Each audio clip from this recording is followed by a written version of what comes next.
Hello students, स्वागत है एक बार फिर से आप सभी का आपके अपने यूट्यूब चैनल विष्णु सर में। देखिए, आज की वीडियो में हम चर्चा करेंगे जो हमारा नया सत्र आरंभ हो चुका है, सत्र 2024-25। इस सत्र के अंतर्गत जो हमें 8 ग्रेड अभ्यास पुस्तिका प्राप्त हुई है, उसके अंतर्गत आज हम गणित विषय में अध्याय 1 अपनी संख्याओं की जानकारी, इसका संपूर्ण हल देखेंगे, अच्छे से समझेंगे, सटीक उत्तर निकालेंगे। तो आइए वीडियो शुरू करते हैं। वीडियो शुरू करने से पहले आपसे निवेदन है, यदि चैनल पर नए हो तो चैनल को सब्सक्राइब कर लें, जिससे हमारी प्रत्येक वीडियो आगे की अध्यायों की आप तक पहुंचती रहेगी। तो आइए वीडियो शुरू करते हैं। देखिए, सबसे पहले हम प्रश्नों जो हमारे प्रश्न दिए हुए 1 से 15 उनको हल करने से पहले कुछ अभ्यास के प्रश्न दिए हुए हैं, उनको समझेंगे, उनको हल करेंगे। तो यहाँ पर देखिए, हमें संख्या जो दी हुई है उन्हें अंतर्राष्ट्रीय पद्धति के अनुसार भी लिखना है और भारतीय पद्धति के अनुसार भी लिखना है। जैसे यहाँ पर दिया हुआ है 5,80,01,529, तो इसको हम भारतीय पद्धति के अनुसार लिखेंगे। क्या लिखेंगे? 5,80,01,529। अब देखिए, वहीं अंतर्राष्ट्रीय पद्धति की बात करें हम, तो इसको किस प्रकार लिखेंगे? देखिए, यहाँ पर इकाई, दहाई, सैकड़ा, यहाँ पर फिर 3 स्थान तक हमारे हजार रहेंगे। जैसे इकाई, दहाई, सैकड़ा, तो ये कितने हज़ार है? यहाँ पर 1,000। और फिर आएगा हमारा मिलियन। यहाँ पर इकाई, दहाई, सैकड़ा, हज़ार, और फिर क्या आता है? मिलियन। तो यहाँ पर देखिए, मिलियन में कितने मिलियन है? 58 मिलियन। हज़ार कितने हैं यहाँ पर? 1,529। इसी प्रकार अगला देखिए, यहाँ पर देखिए भारतीय पद्धति के अनुसार हम बोलेंगे 7 करोड़, इकाई, दहाई, सैकड़ा, हज़ार, 10,000, लाख, 10,00,000, करोड़। तो 7,61,25,769। अब उसी संख्या को हम अंतर्राष्ट्रीय पद्धति के अनुसार लिखेंगे। क्या लिखेंगे? देखिए, इकाई, दहाई, सैकड़ा, हज़ार, फिर इकाई, दहाई, सैकड़ा हो जाएगा ये हमारा। और जो 3 स्थान रहेंगे आगे के वो हज़ार के रहेंगे, और फिर क्या आएगा हमारा? मिलियन। तो मिलियन में कितना है? 76 मिलियन। ये हज़ार का स्थान है, 3 स्थान हमारे हज़ार के रहेंगे, तो 125,769। तो हम इस प्रकार इसको शब्दों में लिखेंगे, 76,125,769। आगे देखिए, यहाँ संख्याओं के प्रत्येक समूह में से बड़ी संख्या छाट कर लिखिए। तो यहाँ पर 3 संख्या दी हुई है हमें, 7,700, 7,070, 7,007। तो देखिए, सबसे बड़ी संख्या को छाटना है हमें। यहाँ पर सबसे बड़ा स्थान देखेंगे हज़ार, तो हज़ार सभी के समान है, 7-7 हज़ार है सभी। फिर सैकड़ा देखेंगे हम, तो यहाँ 700 है, यहाँ शून्य है, और यहाँ पर भी शून्य है, इसलिए सबसे बड़ी संख्या क्या जाएगी हमारी? 7,700। इसमें देखिए 2,480, 2,408, 2,048, यहाँ पर भी हज़ार का स्थान सभी जगह समान है। अब यहाँ पर हम सैकड़ा देखते हैं, किसका बड़ा है? या 480 4 है सैकड़े में, यहाँ पर भी 4 है, या शून्य है, यानी कि इन दोनों में से हमें छाटना है बड़ी संख्या को। अब यहाँ पर हम दहाई देखते हैं, किसकी दहाई बड़ी है? तो यहाँ 8 दहाई है, यहाँ पर शून्य दहाई है, तो इस प्रकार हमारी 2,480 सबसे बड़ी संख्या होगी। फिर अगला देखिए, 9,351, 1,359, 9,531। तो यहाँ पर हज़ार में देखिए सबसे बड़ा 9,000 यहाँ पर है, और यहाँ पर भी 9,000, यहाँ पर 1,000 है, तो इन दोनों में से हमें छाटना है कि कौन सी बड़ी है। तो दहाई सैकड़ा देखेंगे, इसका यहाँ 300 है या 500 है, तो ये वाली संख्या हमारी बड़ी हो जाएगी। तो 9,531 बड़ी संख्या है। अब देखिए, यहाँ पर दी गई संख्याओं को चिन्ह लगाकर बढ़ते यानी कि आरोही क्रम में लिखना, बढ़ते क्रम में लिखना है। तो एक उदाहरण द्वारा समझा रखा, दूसरा हम लिखेंगे। यहाँ पर संख्या दी हुई थी, हम चिन्ह लगा रहे हैं कि ये बड़ी संख्या, जिस तरफ इसका मुंह होता है वो बड़ी संख्या रहती है। जैसे यहाँ पर सबसे छोटी संख्या की बात करें, इन संख्याओं में 7,568 सबसे छोटा है, उससे बड़ा 7,586 है, उससे बड़ा 7,658 है, उससे बड़ी संख्या हमारी है 7,865।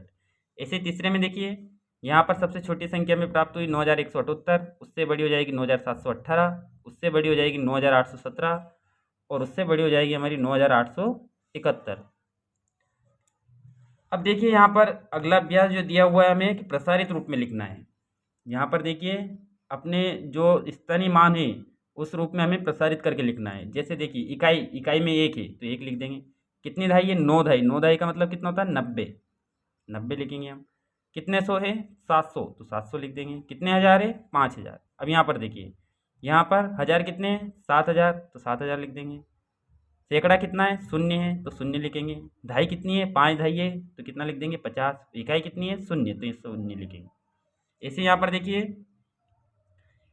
3,003, तो यहाँ पर हज़ार कितने? 3,000, सैकड़ा शून्य है, दहाई भी शून्य है, और इकाई कितनी है? 3। तो आइए हम प्रश्नों की ओर बढ़ते हैं। हम 1 से लेकर 15 के सभी प्रश्नों को हल करते हैं। यहाँ पर देखिए पहला प्रश्न है, यहाँ पर 1 से लेकर 5 प्रश्नों के सही विकल्प हैं, उनको छाट कर हमें लिखना है और यहाँ पर घेरा करना है हमें, जो भी सही उत्तर होगा।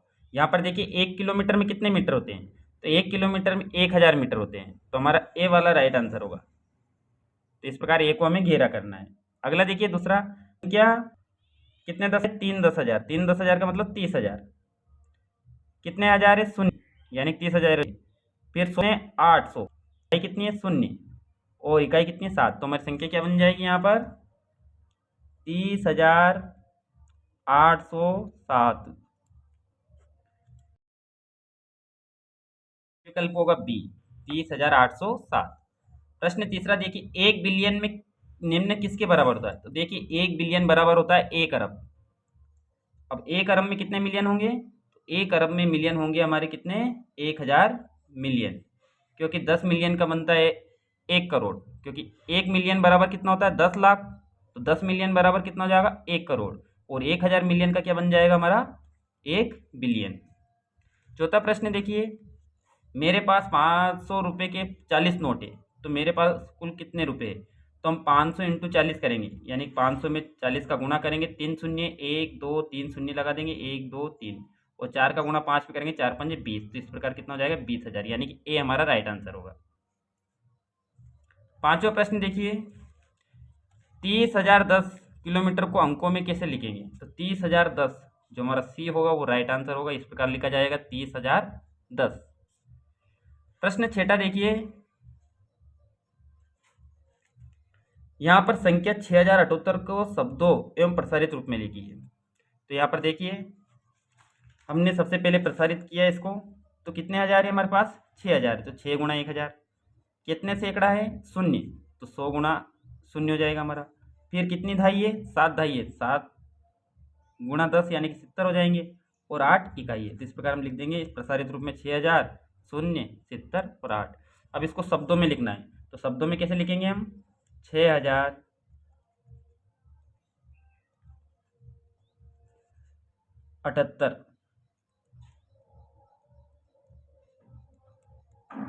इस प्रकार से हम शब्दों में लिख देंगे 6078। प्रश्न नंबर 7वां देखिए,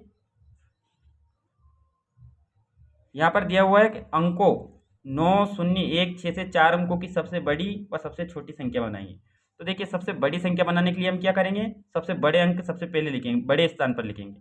सबसे छोटा अंक क्या है यहाँ पर, शून्य, शून्य को इकाई में रखेंगे। उससे बड़ा 1 है तो 1 को दहाई में रखेंगे। उससे बड़ा 6 है तो 6 को हम सैकड़ा में रख देंगे। उससे बड़ा 1000 है तो 1000 को हम 9 को हम 1000 पर रखेंगे। तो इस प्रकार हमें सबसे बड़ी संख्या होगी 9610, और सबसे छोटी तब उल्टा कर देंगे हम, सबसे बड़ी संख्या को छोटे स्थान पर लिखेंगे, तो यहाँ पर 9 लिखेंगे, फिर 6 लिखेंगे, फिर 1 लिखेंगे। तो इस प्रकार सबसे छोटी संख्या हो जाएगी 169। अगला प्रश्न देखिए, प्रश्न 8वां है, संख्याओं 1748, 3950, 2010, 1987 और 805 को अवरोही क्रम, अवरोही क्रम का अर्थ होता है घटते क्रम, यानी कि हमें सबसे बड़ी, फिर उससे छोटी, फिर उससे छोटी, फिर उससे छोटी, ऐसी संख्या घटते क्रम में लिखना है। तो यहाँ पर देखिए सबसे बड़ी संख्या मेरे पास 3950, उसको सबसे पहले लिख लिया। अब इस तरफ मुँह करेंगे क्योंकि इस तरफ बड़ी है, हम छोटी लिखते जा रहे हैं। फिर उससे छोटी 2010, फिर उससे छोटी 1987, फिर उससे छोटी 1748, फिर उससे छोटी 805। प्रश्न नंबर 9 देखिए, एक चुनाव में प्रत्याशी ने 6,91,782 मत प्राप्त किए, जबकि उसके निकटतम प्रतिद्वंदी ने 3,80,510 मत प्राप्त किए। सफल प्रत्याशी ने चुनाव कितने मतों से जीता। तो यहाँ पर दोनों का हमें अंतर करना होगा, सफल प्रत्याशी को प्राप्त मत और उसके निकटतम प्रतिद्वंदी को प्राप्त मत, इन दोनों का जो अंतर आएगा वो सफल प्रत्याशी द्वारा जो चुनाव जीता गया उतने मत हमारे प्राप्त हो जाएंगे। तो देखिए सफल प्रत्याशी को कितने प्राप्त हुए, 6,91,782, और निकटतम प्रतिद्वंदी को कितने प्राप्त हुए, 3,80,510। अब इनका हम अंतर करें तो अंतर हमें कितना प्राप्त होगा, 3,11,272, यानी कि घटाने पर हमें 3,11,272 प्राप्त हुए। तो सफल प्रत्याशी ने चुनाव कितने मतों से जीत लिया, 3,11,272। प्रश्न 10वां देखिए, एक बर्तन में 5 लीटर 500 मिलीलीटर दूध है, 25 मिलीलीटर धारिता वाले कितने गिलास इसमें भरे जा सकते हैं। यानी कि हमारे पास इतना दूध है और एक गिलास में दूध कितना आता है, 25 ml, यानी कि 25 मिलीलीटर। तो हम कितने गिलास भर सकते हैं इतने दूध में? तो देखिए सबसे पहले बर्तन में कुल दूध 5 लीटर 500 मिलीलीटर। अब पूरे दूध को हम किस में बदल लेते हैं? मिलीलीटर में, क्योंकि 1 लीटर में 1000 मिलीलीटर होता है। तो 5 लीटर में कितना हो जाएगा? 5000। 500 और है तो 5500। कुल दूध हमारे पास 5500 मिलीलीटर में हो गया। अब 25 मिलीलीटर धारिता वाले गिलासों की संख्या निकालनी है, तो हम क्या कर देंगे? हम 25 का 5500 में भाग दे देंगे। तो भाग देने पर हमें कितना प्राप्त होगा? 220। जब 25 का भाग हम 5500 में देंगे तो 220 गिलास हमारे प्राप्त होंगे। यानी कि हम इतने दूध में 5 लीटर 500 मिलीलीटर दूध में 25 मिलीलीटर के 220 गिलास भर सकते हैं। अगला प्रश्न देखिए, प्रश्न नंबर 11वां। दवाइयों की गोलियों के एक बक्से में 20,000 यहाँ पर इकाई, दहाई, सैकड़ा, हजार, 10,000, लाख, 2 लाख गोलियां हैं, जिनमें प्रत्येक का भार दिया हुआ है कि 20 मिलीग्राम है। तो इस बक्से में रखी सभी गोलियों का कुल भार हमें ग्राम में कितना है वो भी निकालना है, और किलोग्राम में कितना है। तो देखिए कुल भार मिलीग्राम में कितना है? तो देखिए 2 लाख गोलियां है, एक गोली का भार 20 मिलीग्राम है, तो 2 लाख गोलियों का भार कितना हो जाएगा? यहाँ पर हम गुणा करेंगे तो इकाई, दहाई, सैकड़ा, हजार, 10,000, लाख, 10 लाख, यानी कि कितना हो जाएगा? 40 लाख मिलीग्राम। ये कुल भार हुआ मिलीग्राम में, किनका? 2 लाख गोलियों का। एक गोली का भार है 20 मिलीग्राम, तो 2 लाख गोलियों का 40 लाख मिलीग्राम हो जाएगा। अब हम कुल भार को किस में बदलेंगे? ग्राम में। अब हम जानते हैं कि 1 ग्राम बराबर कितना होता है? 1000 मिलीग्राम। तो हम 1000 का भाग दे देंगे तो कुल भार हमारा ग्राम में प्राप्त हो जाएगा। तो देखिए 40 लाख में हम क्या करेंगे? 1000 का भाग देंगे तो 3 शून्य से 3 शून्य कट जाएगी। अब हमारे पास कितने ग्राम बचा? 4000 ग्राम। तो इस प्रकार ग्राम में बदला उस भार को, तो कितना आया? 4000 ग्राम। अब इसी को हम किलोग्राम में बदलेंगे। अब हम जानते हैं कि 1 किलोग्राम में कितने ग्राम होते हैं? 1000 ग्राम। तो वापस हम जो प्राप्त हुआ ग्राम में वजन हमें, उसमें हम 1000 का भाग दे देंगे। तो यहाँ पर 3 शून्य से 3 शून्य कट जाएगी, तो हमारा 4000 ग्राम का कितना किलोग्राम बना? 4 किलोग्राम। तो इस प्रकार हमने कुल भार को सबसे पहले मिलीग्राम में निकाला, फिर ग्राम में, और फिर किलोग्राम में। प्रश्न 12वां देखिए।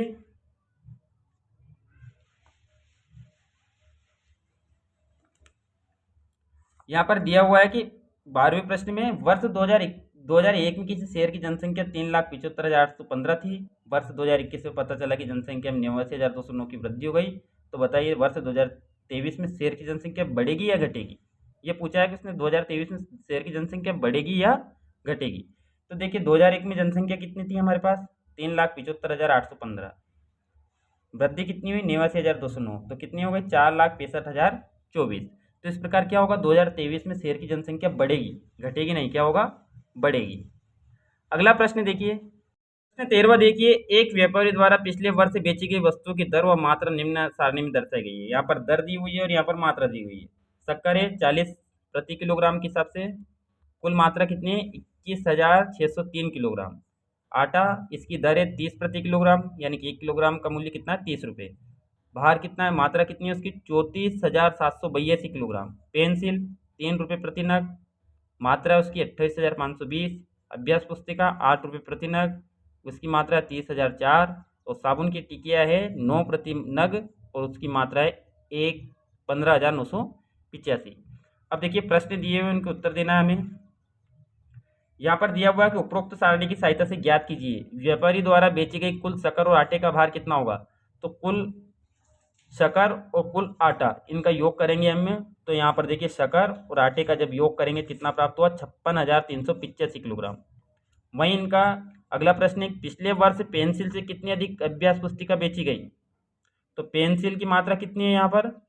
28,520, और अभ्यास पुस्तिका 30,004। दोनों को अंतर करेंगे, 30,004 में 2,800, ये 28,520 को घटाएंगे हम, तो कितना प्राप्त होगा? 1,484, यानी कि 1,484 अभ्यास पुस्तिका अधिक बेची गई पेंसिल से।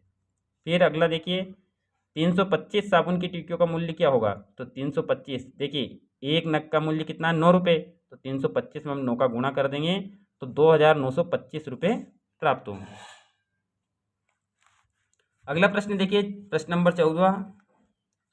यहाँ पर दिया हुआ है किसी विद्यालय की कक्षा 6 व 7 के बच्चों की संख्या 35, कक्षा 7 व 8 के बच्चों की संख्या का योग 38 और 6 व 8 के बच्चों की संख्या का योग 33 है। तो कक्षा 6, 7, 8 के कुल बच्चों की संख्या ज्ञात करना है। तो देखिए 6 व 7 का योग 35 है, 7 व 8 का योग 38 है, 6 व 8 का योग 33 है। देखिए सभी क्लास 2 बार शामिल हो रही है, 6 के 7 के साथ में शामिल हो रही है, 7 8 के साथ में शामिल हो रही है और 6 और 8 भी शामिल हो रहे हैं। तो इसलिए हम क्या करेंगे, 6 7 8 की कुल संख्या निकालने के लिए हम तीनों का योग करके 2 से डिवाइड कर देंगे, यानी कि भाग दे देंगे हम। तो देखिए 35, 38, 33 कुल योग होगा हमारा 106 और इसमें 2 का भाग देंगे तो कितना प्राप्त हो जाएगा, 53। यानी कि कक्षा 6 7 8 की कुल संख्या कितनी हो जाएगी हमारे पास, 53। अंतिम प्रश्न देखिए, एक व्यक्ति ने अपने घर की सुरक्षा के लिए ताले को 3 अंकों का डिजिटल पासवर्ड दिया। यदि उस पासवर्ड के अंतिम 2 अंक 4 है तो ताले को खोलने के लिए कितने संभावित उत्तर हो सकते हैं। देखो 3 अंकों का पासवर्ड है, उसमें अंतिम 2 अंक बता दिए 4 4 है और हमें जो पहला एक और अंक चाहिए, यहाँ पर 3 अंकों में से एक अंक बच रहा है, यहाँ पर कौन सा अंक हो सकता है, संभावित उत्तर कितने हो सकते हैं। तो देखिए यहाँ पर 0 भी हो सकता है, 1 भी हो सकता है, 2 भी हो सकता है, 3 भी, 4 5 6 7 8 9, ये 10 अंक हैं हमारे पास, इसमें से कोई से भी एक अंक हो सकता है। तो संभावित उत्तर कितने हो जाएंगे हमारे, 10। तो देखिए आज की वीडियो में हमने कक्षा 6 जो हमारा अध्याय पहला था उसका संपूर्ण हल किया। वीडियो अगर अच्छी लगी हो तो लाइक करें, चैनल को सब्सक्राइब कर लें।